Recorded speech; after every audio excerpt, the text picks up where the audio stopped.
ত্যাগীদেরকে মূল্যায়ন করতে হবে। ফ্যাসিস্টদের কোন প্রেতাত্মাকে কোন জায়গায় বসাতে পারবেন না।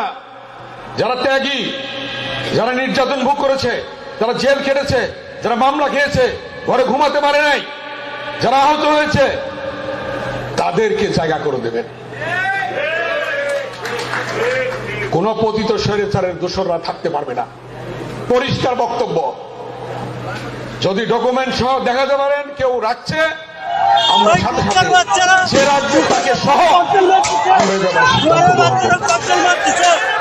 এবং সিদ্ধান্ত গ্রহণ করে আমরা আমাদের ভারপ্রাপ্ত চেয়ারম্যানের কাছে কথাটা বুঝতে পেরেছেন আপনারা? আমরা সেভাবে কাজ করব। আপনারা কি রাজি নাই এভাবে কাজ করতে? ত্যাগীদেরকে মূল্যায়ন করতে হবে এবং যাদের পর্যায়ে ছাত্রদল, যুবদল, স্বেচ্ছাসেবক দল থেকে আসছে তাদেরকে পদ দিতে হবে।